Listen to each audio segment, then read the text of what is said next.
Chemistry in everyday life आज से पहले तुमने ऐसे कभी भी नहीं पढ़ी होगी, इसकी गारंटी मैं ले रहा हूं।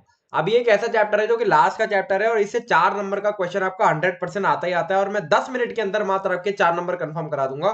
सारे के सारे ड्रग आपको याद करा दूंगा, सारे के सारे हर एक चीज आपको याद करा दूंगा।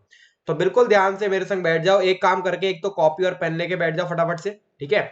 और एक एनसीईआरटी का ये चैप्टर खोल के बैठ जाओ बस। और जो मैं कथा सुना रहा हूं उसको ध्यान से सुनते जाना, क्योंकि यहाँ पर ये चीज बहुत मेहनत करके बनाई गई है और आपके दिमाग में आराम से घुस जाएगी। उससे पहले दो चीजें आपको बता दूं। पहली चीज, कंप्लीट इनऑर्गेनिक 11th और कंप्लीट इनऑर्गेनिक क्लास 12th और इसी के साथ में सारे इनऑर्गेनिक के एक्सेप्शंस, ये सारी की सारी चीजें मैंने ऑलरेडी करा रखी है। ये सबके सबके पीडीएफ और डिस्क्रिप्शन पिन कमेंट में इसकी वीडियोस वगैरह सब कुछ लगा दूंगा, ठीक है।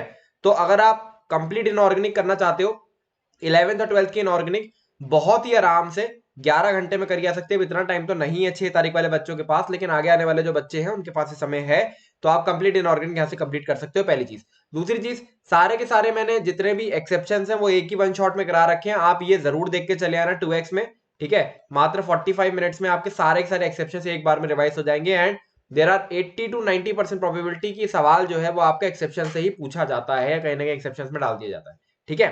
तो अब कर लेते हैं शुरुआत। अब केमिस्ट्री एंड लाइफ आपको बिल्कुल ध्यान से इस वीडियो को एंड तक सुनना है, 10 मिनट की बात है, चुपचाप ध्यान से एंड तक सुन लो। ऐसे तुमने कभी चैप्टर नहीं पढ़ा होगा, बिल्कुल चमका के रख दूंगा चैप्टर तुम्हारा। तो शुरुआत कर लेते हैं। शुरुआत करने से पहले हाँ भैया सब्सक्राइब बटन पे भी क्लिक कर लेना, ठीक है, क्योंकि अभी आ रहा है तुम्हारा एडवांस और एडवांस के साथ में काउंसलिंग। तो सारी सारी चीजें, सारी सारी इंपॉर्टेंट चीजें यहाँ पर आपको मिलने वाली है। तो जल्दी से सब्सक्राइब करके बेल आइकन को कर लो प्रेस। शुरुआत करते हैं। तो शुरुआत करते हैं ड्रग्स के साथ। अब ड्रग्स होता क्या है, तीन मेजर पॉइंट है। पहली चीज होती है, एक तो ये लो मॉलिक्यूलर मास के कंपाउंड्स होते हैं, लो मॉलिक्यूलर मास के। और ये क्या करते हैं, मैक्रो मॉलिक्यूलर टारगेट्स होते हैं ना, जो बड़े बड़े मैक्रो मॉलिक्यूलर का मतलब क्या हो गया, ज्यादा मॉलिक्यूल जिसमें हो, ऐसे बड़े बड़े टारगेट्स पर अटैक करते हैं, ठीक है। और ऐसे बड़े बड़े टारगेट्स पर भी अटैक करते हैं तो उससे एक बायोलॉजिकल रिस्पॉन्स निकल के आ जाता है। तो जो बायोलॉजिकल रिस्पॉन्स निकल के आ जाता है, ठीक है, वो दो तरीके का हो सकता है।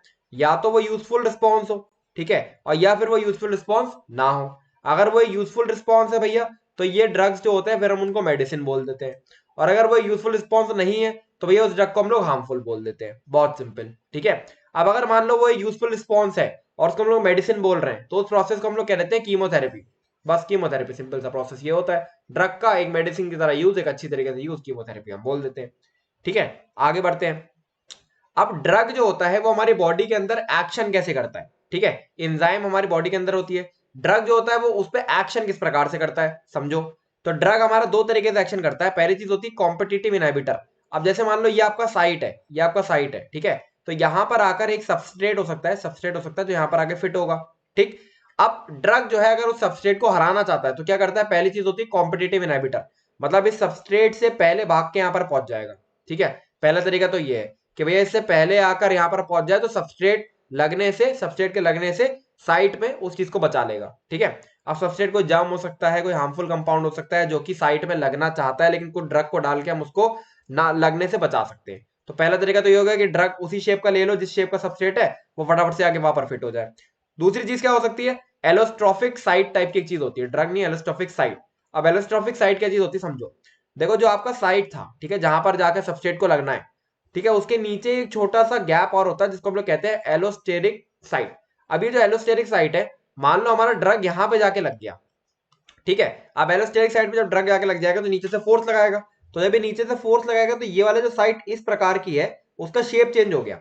अब एक बार उसका शेप चेंज हो गया, खांचा चेंज हो गया, तो भैया इसमें सबस्ट्रेट आके फिट हो नहीं सकता, इसमें सबस्ट्रेट आके फिट हो नहीं सकता। तो इसका मतलब क्या हो गया भैया, बहुत सिंपली कि यार यहां पर भी सबस्ट्रेट हम नहीं लगेगा। तो सबस्ट्रेट से बचाने के लिए दो तरीके होते हैं, एक तो कॉम्पिटिटिव इनहिबिटर और एक एलोस्ट्रोफिक साइट वाला तरीका। आगे बढ़ते हैं। अब क्लासिफिकेशन और ड्रग पे आ जाते हैं, यहीं से सवाल पूछे जाते हैं, ठीक है। तो देखो सबसे पहले तो होता है ड्रग के, ड्रग हमने देख लिया ड्रग होता क्या है, उसी के हिसाब से हम क्वालिफाई करेंगे, क्लासिफाई करेंगे। पहली चीज, according to the action of drug, भैया ड्रग का एक्शन किस प्रकार का होता है, तो वो होता है एंटीहिस्टामाइनिक एग्जांपल हो गया। अभी नाम ध्यान रख लो, अभी बस मेरे साथ बने रहो एंड तक, आपको मैं हर एक चीज चमका दूंगा, बिल्कुल बिल्कुल ध्यान से सुनते जाना। दूसरी चीज, अकॉर्डिंग टू स्ट्रक्चर हम लोग बात करेंगे ड्रग को, तो एक सल्फोएमाइड जैसे एग्जांपल हो गया। सल्फोएमाइड होते हैं सल्फर के ड्रग्स, ठीक है, इसकी भी आगे बात करेंगे। फिर अकॉर्डिंग टू मॉलिक्यूलर टारगेट्स हो गए, भाई किसके ऊपर टारगेट करा जा रहा है, तो अगर कार्बोहाइड्रेट के ऊपर करा जा रहा है, प्रोटीन के ऊपर करा जा रहा है, लिपिड्स के ऊपर करा जा रहा है, न्यूक्लिक एसिड के ऊपर करा जा रहा है, या फिर भैया इसका फार्मास्यूटिकल इफेक्ट कैसा है, किस प्रकार का हमारे बॉडी के अंदर इफेक्ट दे रहा है उसके बेसिस पर, यानी किस प्रकार की ये दर्द को हटा रहा है। तो अगर ये जैसे पेन किलर की तरह कर रहा है तो एनाल्जेसिक हो गया। अगर मान लो जर्म्स को हटा रहा है तो एंटीसेप्टिक हो गया। ठीक है, तो इस प्रकार से ड्रग इस तरह से क्लासिफाई होता है। अब ये तो बहुत ऊपर ऊपर का क्लासिफिकेशन हो गया। अब घुसते हैं अंदर और अब आएगा मजा। ठीक है, अब मजा आएगा, सुनो। पहले बात करते हैं थेरापेटिक एक्शन की। थेरापेटिक एक्शन का मतलब क्या हो गया कि हमारी बॉडी में इस ड्रग की मदद से क्या चीज हील हो रही है। हील हो रही है मतलब कौन सी बीमारी हमारी ठीक हो जा रही है। ठीक है, तो थेरापेटिक एक्शन में पहली चीज आती है एंटासिड। अब एंटासिड क्या करता है, एंटासिड ना ओवर ओवर प्रोडक्शन अगर एसिड का हो गया है, मतलब प्रोडक्शन ज्यादा हो गया एसिड का, हमारी बॉडी के अंदर एसिडिटी बढ़ गई है, तो उस एसिडिटी को न्यूट्रलाइज कर देता है। अब इसके लिए कौन कौन से ड्रग्स यूज होते हैं देख सकते हो, ये 3 ड्रग्स यूज होते हैं, तो रैंटिडीन, एक हिस्टामाइन और एक सिमेंटिडीन। ठीक है, अब इसको याद करने का तरीका, अब ऐसे याद करने के तरीके बताऊंगा फनी फनी से। एसिड, हरा, सीमेंट, रंगीन, ऐसे याद कर सकते हो। एसिड एंटासिड, हरा हिस्टामाइन, सीमेंट सिमेंटिडीन, रंगीन रैंटिडीन। ठीक है, इस प्रकार से आपको सही चारों सारे ड्रग्स याद हो गए। तो अगर मैं आपसे अभी पूछ लूं कि भैया एंटासिड कौन कौन से होते हैं, दिमाग में तुरंत लाइन ना देना चाहिए, भैया ने बताया था एसिड, हरा, सीमेंट, रंगीन। तो हरा, हिस्टामाइन, सिमेंटिडीन और एंटीडीन, ये डायरेक्टली आपको दिमाग में आ जाना चाहिए। ठीक है, आगे बढ़ते हैं। फिर आ जाता है हमारा एंटाहिस्टामाइन। अब एंटीहिस्टामाइन का काम क्या होता है, सबसे पहला काम तो उनका ये होता है कि ये ना वासोडाइलेटर होते हैं। जैसे तो वासोडाइलेटर क्या करते हैं कि वो आपकी वेसल्स को डायलेट कर देते हैं, पतला कर देते हैं। तो एक तो उससे प्रिवेंट करता है, और दूसरी चीज क्या होती है, एक कॉमन एलर्जी और कॉमन कोल्ड से एंटीहिस्टामाइन हमें बचाता है। ठीक है, एंटीहिस्टामाइन अगर आप ले लोगे तो कॉमन कोल्ड और कॉमन एलर्जी के टाइम पे एंटीहिस्टामाइन लिया जाता है। अब क्या क्या इसके एग्जाम्पल है देख सकते हो। एक तो हो गया ब्रोमोफेनिलरामाइन, अब इसका नाम भी नहीं बोल पा रहा हूं मैं, डाइमेटैप, एक हो गया एक तो गया टर्फेडाइन और एक हो गया सेलेडॉन। ठीक है, अब इसको याद करने का तरीका देखो। आंटी बहुत दिन तरसे आपको देखने के लिए, ऐसे करके आप याद कर लो। ठीक है, अब ये फनी फनी से होंगे थोड़े से, माफ कर देना, मेरा आखिरी वीडियो ना हो टीचिंग करियर का। देखो, आंटी बहुत दिन तरसे तुमको देखने के लिए, अब इसको याद रखना। आंटी से आपको याद आ जाएगा एंटीहिस्टामाइन, बहुत से ब्रोमो, ब्रोमो वाला जो पार्ट था ब्रोमोफेनिरामाइन वाला। ठीक है, दिन, दिन से आपको तुरंत याद आना चाहिए डाइमेटैप, डाइमेटैप इसी का ही दूसरा नाम है। तरसे, तरसे याद आ जाना चाहिए आपको टेरफेनाडीन, टेरफेनाडीन। और ऐसी से याद आ जाना चाहिए तरसे, है ना, तरसे, तरसे, तो तर से आएगा टेरफेनाडीन और से आ जाएगा सेलेडीन। तो इस प्रकार से आप याद कर सकते हो एंटीहिस्टामाइन, इसको याद रख लेना, आंटी बहुत दिन तरसे आपसे मिलने के लिए। ठीक है, इस प्रकार से आप याद कर सकते हैं। आगे बढ़ते हैं, अब ड्रग की न्यूरोलॉजिकल एक्टिविटीज पे बात करते हैं। ठीक है, मतलब हमारे जो मेंटल प्रॉब्लम्स होती है उसमें किस प्रकार से ड्रग्स काम आते हैं, दो तरीके के होंगे। पहला तो आपका ट्रैंक्विलाइजर है। अब ट्रैंक्विलाइजर का काम क्या होता है, ट्रैंक्विलाइजर का काम होता है कि वो स्ट्रेस और सीवियर मेंटल डिसीजेस को ट्रीट करने में इस्तेमाल करा जाता है। ठीक है, अब देखो, इसका एग्जाम्पल होता है, इसका एक एग्जाम्पल होता है नोरा एड्रेलिन। इसका एग्जाम्पल होता है नोरा एड्रेलिन। नोरा एड्रेलिन अगर आप लेते हो तो आपका मूड फ्रेश हो जाता है। इस चीज को आप ऐसे भी ध्यान रख सकते हो कि नोरा, नोरा फतेही है ना, Nora Fatehi heroine, Nora Fatehi को देख के आपको मूड फ्रेश हो जाता है। तो इस प्रकार से आप इसको ध्यान रख सकते हो कि भैया ट्रैंकुलाइजर का एग्जाम्पल मैंने बताया था, नोरा एड्रेलिन से हमारा मूड फ्रेश हो जाता है, यानी नोरा फतेही से हमारा मूड फ्रेश हो जाता है। ठीक है, आगे बढ़ो। तो ट्रैंकुलाइजर हम लोग दो पार्ट में डिवाइड करेंगे, एक तो एंटी डिप्रेसेंट होंगे और एक आगे होंगे जो स्ट्रेस को रिमूव करते हैं। तो एक आपके एंटी डिप्रेसेंट है, मतलब जो व्यक्ति डिप्रेशन से डील कर रहा है तो उसको जनरली जो दवाई दी जाती है वो एंटी डिप्रेसेंट होती है। अब देखो, ज्यादातर लोग को डिप्रेशन किस वजह से होता है, डिप्रेशन इस वजह से होता है कि चलो ब्रेकअप वेकअप हो गया। ब्रेकअप कहाँ पे होता है, फोन में होता है, फोन से आप कर सकते हो आईफोन। ठीक है, तो आईफोन आप ध्यान रख लो कि भैया, भैया ने बताया था anti depression, depression majorly iPhone से होता है। तो आईफोन से आप याद रखोगे तो कौन कौन से ड्रग होते हैं, देखो जिसकी वजह से होता है, जो जो दिए जाते हैं एंटी डिप्रेशन की तरह। आई से याद रख सकते हो आई प्रोनोजाइड, आई प्रोनोजाइड। ठीक है, पी से याद रख सकते हो फिनलजीन, फिनलजीन, फिनलजीन का दूसरा नाम होता है एक नारडिल भी होता है, नारडिल भी होता है। ठीक है, नारडिल भी होता है, तो नारडिल यहाँ पर एन से नारडिल भी याद रख सकते हो। तो दो नाम होते हैं आई प्रोनोजाइड और फिनलजाइन, फिनलजाइन का दूसरा नाम नारडिल। नारडिल से एक चीज और भी ध्यान रख सकते हो भैया, दिल है। ठीक है, जब दिल टूटता है तभी आप डिप्रेशन में जाता है व्यक्ति। ठीक है, तो नारदिल आप ऐसे भी ध्यान रख सकते हैं। ठीक है, आगे बढ़ते हैं। दूसरा टाइप का तरीका होता है यहाँ पर रिलीविंग टेंशन। तो ट्रैंक्विलाइजर का दूसरा जो क्लासिफिकेशन होता है वो होता है टेंशन को रिलीव करने के लिए। ठीक है, अब देखो यहाँ पर मैंने एक छोटा सा निमोनिक बनाया है जो कि गंदा सा है काफी। ठीक है, फिर भी अभी थोड़ा बहुत मेहनत करके बना लिया है। अब क्या है देखो, टेंशन में शेयरिंग वाली माँ और चोर इक्वल होते हैं। ठीक है, अब देखो यार, ये कुछ गंदा सा बना दिया है मैंने क्योंकि मेरे को समझ में नहीं आ रहा था याद कैसे कराओ तुम लोग को। तो ऐसे है, टेंशन में शेयरिंग वाली माँ हो चाहे या फिर चोर हो, वो दोनों ही इक्वल होते हैं। ठीक है, टेंशन दोनों को बराबर होता है। आप कैसे याद कर सकते हो, देखो, टेंशन से आप याद रख सकते हैं ट्रैंक्विलाइजर, शेयरिंग से आप याद रख सकते हैं सेरोटोनिन, ठीक, वाली से आप याद रख सकते हैं वेलियम, मास से आप रख सकते हैं मी प्रोम्बेट। ठीक है, चोर से आप याद रख सकते हैं क्लोरोडायपॉक्साइड, क्लोरोडायपॉक्साइड, और इक्वल से आप याद रख सकते हैं इक्वानिल।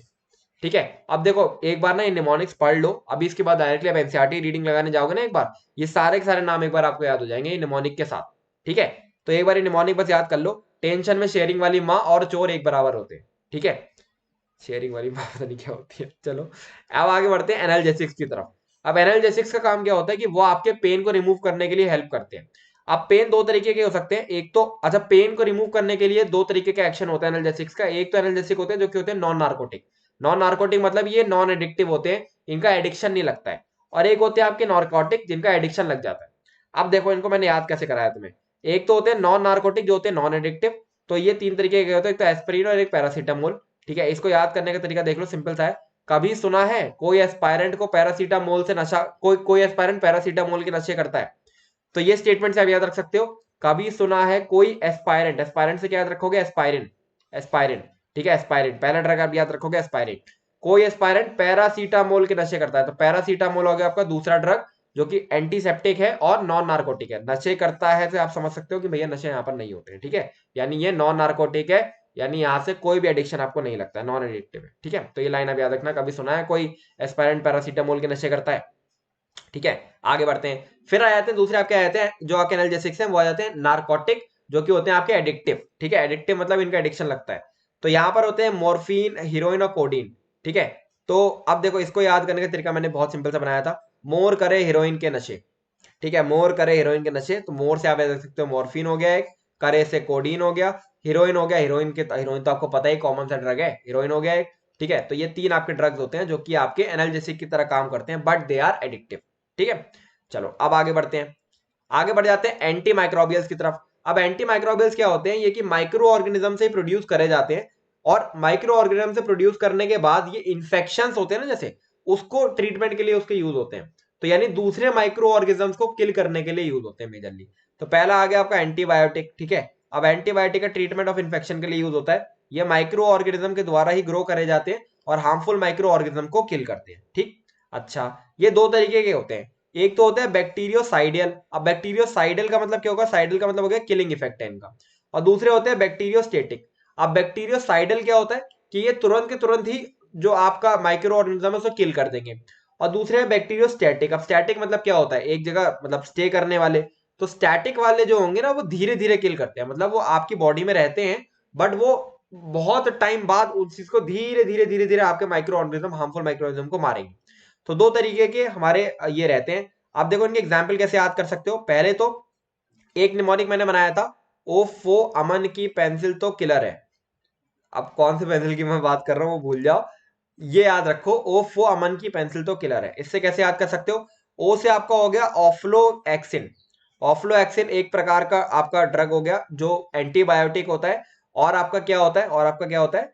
बैक्टीरियोसाइडल होता है। बैक्टीरियोसाइडल का मतलब हो गया इसका किलिंग इफेक्ट है। तो किलिंग इफेक्ट कैसे याद रहेगा भैया? किलिंग इफेक्ट कैसे याद रहेगा? किलर से याद रहेगा। ठीक है, आप देखो क्या है। ऑफ्लोएक्सिन, अमन से याद आ जाएगा आपको अमीनोग्लाइसोइड्स की पेंसिल, पेंसिल से याद आ जाएगा आपको पेनिसिलिन, पेनिसिलिन तो बहुत फेमस है। ठीक है, तो ओफो अमन की पेंसिल तो किलर है। ठीक है, तो इससे ये आप कैसे कर सकते हो? क्या क्या क्या याद हो जाएगा इसमें आपको? देखो, एक तो ओफो से याद हो जाएगा ऑफ्लोएक्सिन, अमन से याद हो जाएगा अमीनोग्लाइसोइड्स, पेंसिल से याद हो जाएगा पेनिसिलिन, और किलर से याद हो जाएगा, किलर से क्या याद हो जाएगा? किलर से आपको पता लग जाएगा कि भैया ये क्या है? ये है एंड ये है बैक्टीरियोसाइडियल, यानी ये तुरंत के तुरंत मार देते हैं। आगे बढ़ते हैं, आगे बढ़ते हैं बैक्टीरियोस्टेटिक की तरफ। अब बैक्टीरियोस्टेटिक हमारे होते हैं तीन तरीके के। एक तो क्लोरमफेनिसोल। ठीक है, एक हो गया क्लोरमफेनिसोल। अच्छा, ये क्लोरमफेनिसोल ना, अभी हमने ऊपर एक क्लोरम और पढ़ा था। ठीक है, तो उससे कंफ्यूज मत हो जाना, वो क्लोरोडाइपेप्ऑक्साइड था। क्लोरोडाइपेप्ऑक्साइड जो होता है वो आपका ट्रैंक्विलाइजर होता है। और क्लोरमफेनिसोल जो आपका है, ठीक है, ये आपका क्या होता है? ये आपका क्या होता है? ये आपका बैक्टीरियोस्टेटिक होता है, यानी एंटी बायोटिक की तरह काम करता है। क्या क्या होगा देखो, टेट्रासाइलिन और एरिथ्रोमाइसिन। अब आपको ऐसे याद तो होंगे नहीं, उसके लिए भैया मैंने सीधे सीधे बना दिया था। देखो, देखो अभी तुम्हारा क्लोरमफेनिसोल और क्लोरम डाइऑक्साइड के बीच में कटा है। ठीक है, तो बस आपको ये स्टेटमेंट याद रखना है कि तेरा इधर, तेरा इधर, तेरा इधर, ये स्टेटमेंट याद रखना, तेरा इधर, धीरे धीरे, क्योंकि ये धीरे धीरे एक्ट करते हैं बैक्टीरियो, ये वाले जो बैक्टीरिया क्या कहते हैं, बैक्टीरियोस्टैटिक है, धीरे धीरे एक्ट करते हैं ना। तो बस ये स्टेटमेंट ध्यान रखना, तेरा इधर धीरे धीरे कट रहा है। ठीक है, ऐसे याद रखना, तेरा इधर धीरे धीरे सी कट रहा है, सी कट रहा है, सी तो रह ही गया। तेरा इधर धीरे धीरे सी कट रहा है। सी से समझ आ रहा, देखो मैं गाली देना चाह नहीं रहा हूँ, समझ जाना क्या है, ठीक है। तुम्हें पता है क्या कट रहा है तुम्हारा, ठीक है। तो 13 से याद रख सकते हो टेट्रासाइक्लिन, टेट्रासाइक्लिन। इधर से याद रख सकते हो एरिथ्रोमाइसिन। सी से याद रख सकते हो क्लोरमफेनिसोल, और धीरे धीरे से याद रख सकते हो कि भैया ये बैक्टीरियोस्टैटिक है। तो 13 इधर, सी धीरे धीरे कट रहा है, ऐसे करके आप इस चीज को ध्यान रख सकते हो। और कट रहा है से आपको याद आना चाहिए भैया क्लोरमफेनिसोल तो आपका एंटीबायोटिक था, बट क्लोरो डायऑक्साइड जो आपका था वो ट्रैंक्विलाइजर था। ठीक, आगे बढ़ते हैं। और एग्जाम्पल एंटीबायोटिक के और भी होते हैं, तो वो तुम कहानी की तरह समझ लो। स्टार्टिंग में क्या हुआ, एक साइंटिस्ट आए थे पॉल एनलिच। उन्होंने क्या करा, उन्होंने एक आर्सेनिक बेस्ड ड्रग बनाया था, आर्सेनिक बेस्ड ड्रग बनाया था जिसमें आर्सेनिक आर्सेनिक का बॉन्ड था, ठीक है। तो इस ड्रग का उन्होंने नाम दिया सलवारसन, सलवारसन, ठीक है। अब ये नाम भी याद करा दूंगा कैसे याद होते हैं, ठीक है। उसके बाद क्या हुआ, ये इतना इफेक्टिव था नहीं, तो पहला इफेक्टिव ड्रग फिर बाद में बना जिसका हमने नाम दिया प्रोटोनोसिल, प्रोटोनोसिल, ठीक है। अभी जो प्रोटोनोसिल था, इसका स्ट्रक्चर जो होता है वो सलवारसन जैसा ही होता है लगभग, लेकिन सलवारसन में एस का डबल बॉन्ड होता है, प्रोटोनोसिल में एन डबल बॉन्ड एन का डबल बॉन्ड होता है। वो आप स्ट्रक्चर देख लेना, मैं आपको स्ट्रक्चर बता दूंगा इंपॉर्टेंट कौन कौन से करने, ठीक है। पर क्या हुआ, कुछ देर बाद देखा गया कि बॉडी के अंदर जो प्रोटोनोसिल थे ना वो सल्फामाइड में कन्वर्ट हो जा रहे थे जब जाके, तो उसी प्रकार से हमने फिर सल्फामाइड से सल्फर ड्रग्स का इजाद हुआ। मतलब सल्फर ड्रग्स आपके यहाँ पर हमको एक डिस्कवर करेगा कि सल्फर ड्रग्स भी कोई चीज होती है, ठीक है। तो ये 3 एग्जाम्पल आपको और याद रखने हैं जो कि एंटीबायोटिक के होते हैं। तो कैसे याद रखोगे, प्रोटोनोसिल की सलवार में सल्फामाइड, ऐसे याद रख लो, ठीक है। अब सलवार यार मैं क्या तभी मैं कह रहा था यार, ये सब मैं लिखना चाह नहीं रहा था, पर माई इंट्रूसिव थॉट्स फॉर विनिंग, ठीक है। तो प्रोटोनोसिल की सलवार, सलवार से याद आ जाएगा सलवारसन, की सलवार में सल्फोनामाइड। तो ये 3 ड्रग्स हैं जो आपके और एंटीबायोटिक रहते हैं, ठीक है। और ये हिस्टोरिकल डेवलपमेंट के हिसाब से हमने पढ़े थे, तो ये आपको ध्यान रखने हैं। आगे बढ़ जाते हैं। अब आगे आ जाते हैं आपके एंटीसेप्टिक और डिसइंफेक्टेंट, ठीक है। अब एंटीसेप्टिक क्या चीज होती है, जो आपके वुंड्स और कट्स पर अप्लाई करा जाता है, जो कि आप अपने बॉडी पर लगा सकते हो। और एक होता है डिसइंफेक्टेंट, जो कि आप बॉडी पर नहीं लगा सकते, उससे हम लोग साफ सफाई करते हैं, वो जर्म्स को किल करने के लिए यूज होते हैं। पर ये बॉडी पर अगर आपने लगा दिया डिसइंफेक्टेंट तो आपकी स्किन के लिए वो हार्मफुल होते हैं। अब इसके एग्जाम्पल आप याद रख लेना, देखो यार इसके लिए मैं कोई ट्रिक बना नहीं पाया, इसके लिए याद रख लेना सोफ्रामाइसिन होता है एक, तो एंटीसेप्टिक बहुत कॉमन है यार। फिर एक होता है फुरासीन, बहुत कॉमन है। एक डिटॉल होता है। अब डिटॉल का देखो ओरिजिनल स्ट्रक्चर क्या होता है कि उसमें क्लोरोजाइनॉल होता है और टर्पिनॉल होता है, क्लोरोजाइनॉल होता है और टर्पिनॉल होता है, ठीक है। एक चीज आप ये ध्यान रख लेना क्योंकि इस पर सवाल अभी तक बना नहीं है, तो उससे बन जाए। फिर एक बायोथिनॉल होता है, बायोथिनॉल होता है जो कि आपका एंटीसेप्टिक की तरह काम कर रहा होता है, ठीक है, एंटीसेप्टिक की तरह काम कर रहा होता है। फिर एक आपका टिंक्चर ऑफ आयोडीन ले लो, मतलब आयोडीन का थोड़ा सा छोटा सा नमक वमक ले लो, और फिर आइडोफोम। तो ये 6 आपके एग्जाम्पल हैं जो आप मेजरली आपको ध्यान रखने होते हैं, सोफ्रामाइसिन, फुरेसिन और डिटॉल और बायोथिनॉल, टिंक्चर ऑफ आयोडीन और आयोडोफोम, ठीक है। फिर आगे बढ़ते हैं डिसइंफेक्टेंट की तरफ। अब डिसइंफेक्टेंट वो होते हैं जिससे आप साफ सफाई करते हो, इसको बॉडी पे लगा नहीं सकते, इससे आप जर्म्स को किल करते हो। 1% फिनॉल इसका एग्जांपल होता है, 1% सोल्यूशन ऑफ फिनॉल। अब यहाँ पर आपको ध्यान रखना है कि फिनॉल ना थोड़ा सा डेंजरस कंपाउंड है। अगर आप उसका 0.2% लेंगे तो वो एंटीसेप्टिक की तरह काम कर सकता है, मतलब वो आप बॉडी पे लगा सकते हो। लेकिन अगर आपने 1% फिनॉल ले लिया तो फिर वो आप बॉडी पर नहीं लगा सकते हो, वो फिर डिसइंफेक्टेंट की तरह काम करता है। आई होप ये चीज आपको एकदम चमक गई होगी। आगे बढ़ते हैं, फिर आगे हम लोग पढ़ते हैं एंटी फर्टिलिटी ड्रग। अब एंटी फर्टिलिटी ड्रग आपका बर्थ कंट्रोल के लिए यूज होता है, ठीक है। बर्थ कंट्रोल, अब इंडिया के अंदर बर्थ ऑब्वियसली पॉपुलेशन इतनी ज्यादा है तो एंटी फर्टिलिटी ड्रग यूज करना पड़ता है, मतलब आपको बर्थ कंट्रोल करने के लिए यूज होता है। अब इसमें 2 ड्रग्स होते हैं, एक तो नोरेथिंड्रॉन और एक नोवेस्ट्रॉल, नोरेथिंड्रॉन और नोवेस्ट्रॉल, ठीक है। अब देखो इसको हमने याद किस प्रकार से करा था, नोरा, नोरा जो हीरोइन है, ठीक है, नोरा का 9वां बच्चा केमिस्ट्री पढ़ता है। अब यार अब दिमाग में जो आया वो लिख दिया, ठीक है। तो नोरा से याद हो जाएगा आपको, क्या याद हो जाएगा नोरा से, नोरे थिंड्रॉन। और नोवा, नोवा नोवा बच्चा यानी 9th स्टूडेंट, नोवा कहते हैं ना हिंदी में, तो नोवा से आपको याद हो जाएगा नोवेस्ट्रॉल। तो नोरा का 9वां बच्चा केमिस्ट्री पढ़ता है, इस प्रकार से आप ये चीज ध्यान रख सकते हैं, ठीक है। इसके अलावा छोटी सी चीज, नॉरेथिंड्रॉन जो होता है इसके अंदर एक हम लोग आर्टिफिशियली प्रोगेस्ट्रॉन नाम से एक हमारा हार्मोन होता है जो कि ओव्यूलेशन को सप्रेस करता है। ओव्यूलेशन क्या होता है, रिप्रोडक्शन बच्चों ने अगर पढ़ा हो तो उन्हें मालूम होगा, ओवेरी का क्रिएशन को ओव्यूलेशन बोलते हैं। तो ये बात देख लो कि नॉरेथिंड्रॉन में प्रोगेस्टेरॉन होता है, और नोवेस्ट्रॉल में प्रोगेस्टेरॉन और एस्ट्रोजन, ये दोनों ही होते हैं, मतलब प्रोगेस्टेरॉन भी होता है और एस्ट्रोजन भी होता है। अब प्रोगेस्टेरॉन और एस्ट्रोजन ये है क्या, ये आपके हार्मोन्स होते हैं जो बॉडी के अंदर होते हैं, ठीक है। तो आपको बस ये चीज ध्यान रखनी है कि अगर हमको बाहर से केवल प्रोगेस्टेरॉन देना है तो हम लोग फिर नोरेथिंड्रॉन देंगे, और अगर मान लो हमको नोवेस्ट्रॉल हम डाल लें तो फिर ये दोनों चीजें आएंगी, ठीक है। तो दोनों चीजें आप ध्यान रख लेना, ठीक है, छोटा सा पॉइंट है। चलो उसके बाद अब बात करते हैं केमिकल्स इन फूड की, भैया खाने में कौन कौन से केमिकल्स डालते हैं। तो पहले आते हैं आर्टिफिशियल स्वीटनर, भैया ऊपर से कुछ स्वीटनर्स डाले जाते हैं। वो क्या क्या 4 एग्जाम्पल होते हैं, एक तो एस्पार्टेम, सैकराइन, सुक्रोलोस और अलीटेम। अब देखो क्या क्या होते हैं, एस्पार्टेम जो होता है आपका, आप कैसे ध्यान रख सकते हो, एस्पार्टेम से आपको क्या याद आ रहा है, एस से क्या याद आ रहा है, आइसक्रीम, ठीक है, एस से कुछ और भी याद आ रहा होगा, लेकिन एस से क्या याद आ रहा है, आइसक्रीम, ठीक है। तो आइसक्रीम जो होती है वो क्या होती है, कोल्ड होती है, तो ये कोल्ड फूड के लिए यूज होते हैं, ठीक है, कोल्ड फूड के लिए यूज होते हैं। इसके अलावा सैकरीन आ गया, आप सैकरीन में देख सकते हो सच्चा, तो सैकरीन थोड़ा सा सच्चा होता है, अच्छा होता है, तो ये भैया डायबिटीज के लिए यूज होता है और ये थोड़ा सा हार्मलेस होता है। और एंड में आ जाता है एलिटेम। अब एलिटेम तो कहते हैं ऑल टाइम स्वीटनर, मतलब हर समय ये स्वीटनेस देता रहता है, हर समय स्वीटनेस देता रहता है, तो ऑल टाइम स्वीटनर है ये, ठीक है। इसके बाद आगे बढ़ते हैं फूड प्रिजर्वेटिव की तरफ। अब फूड प्रिजर्वेटिव में हम लोग कुछ केमिकल्स यूज करते हैं, कैसे याद रखेंगे, खाना है, खाने को क्या कर रहा था, खाने को परोसो, खाना परोसा जाता है ना, आपको खाना परोसते हैं, तो खाने को परोसो, परोसो से आप याद रख सकते हो, पर से याद रख सकते हो प्रोपोनोइक एसिड, और सो से याद रख सकते हो सोडियम बेंजोएट और सॉर्बिक एसिड। तो ये 3 ड्रग आपके यूज होते हैं फॉर फूड प्रिजर्वेटिव, ठीक। बढ़ जाते हैं आगे। इसके बाद मैंने कुछ यहाँ पर इंपॉर्टेंट स्ट्रक्चर्स आपको दे रखे हैं, ठीक है, ये जल्दी जल्दी से फटाफट नोट डाउन कर लो।